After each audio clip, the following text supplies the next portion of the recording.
First of all, you know, when you have an idea or a dream and you get involved and you see it to some sort of fruition, that's a very satisfying feeling by itself. But when you're honored and, you know, the accolades this community has shown me today, that ramps it up to another level. And I am grateful and humbled by this award today, and I am, you know, heartfelt thanks for all the people who made this possible. I grew up in Holliston. I went through the school system, Andrews, Flag, Cutler, and high school. There was a building that was so old at the Cutler School, there had been so many feet going up and down the wooden stairs that it had worn grooves in the stairs. And those grooves were so deep, if you poured a cup of coffee in them, it would not run down to the next step, it would sit there. I also got to hang around at McKean's drugstore across the street in Walter's Dairy. There was a mantra in this town among us young people that was, there's nothing to do here. If you went 2 towns away and told them you were from Holliston, they'd say, where's that? So I never envisioned I would live here. When I graduated from high school, I had an opportunity to go to California, and I said, this is my escape from Holliston.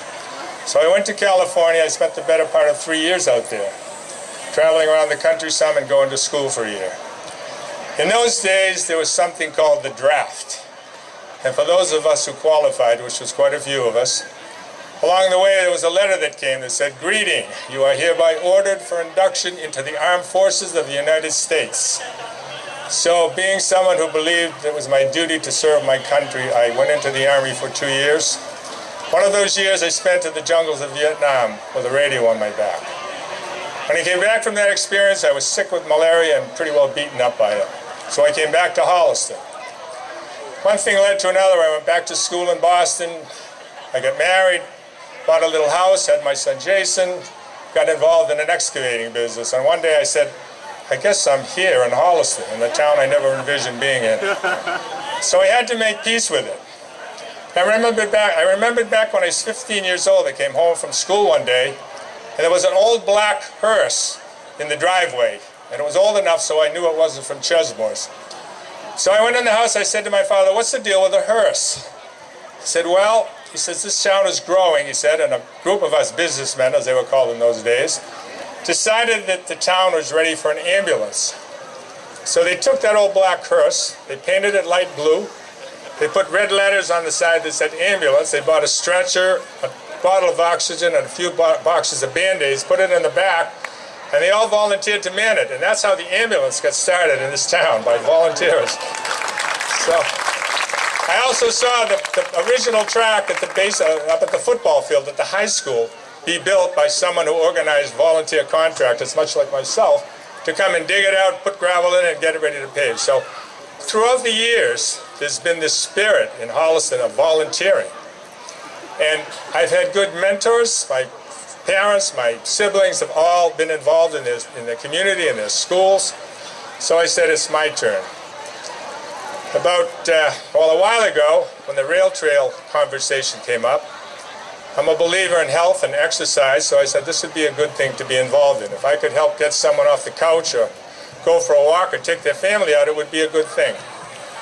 So I'm running out of fingers and toes to keep track of the years that I've been involved in that. But I have worked with some amazing people, and right now we have a committee that is absolutely full of outstanding people, and I'm proud to be associated with them, and I'm so grateful for the work that we've all done and what we have in the town today. So I would encourage anyone who has an idea or a talent or is just bored with life to put your phone down, shut the TV off, and get off the couch and come out and get involved. I don't think you'll be sorry. There's 3 things I've learned from being involved in the rail trail. One is perseverance. One is the value of a team and what a group of people can do when they stick to it and put their heads together.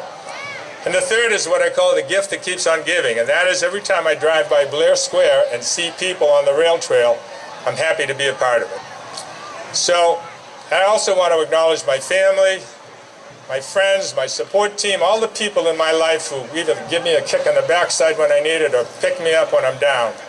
And without them, I couldn't have done this either. So thank you very much and enjoy the day.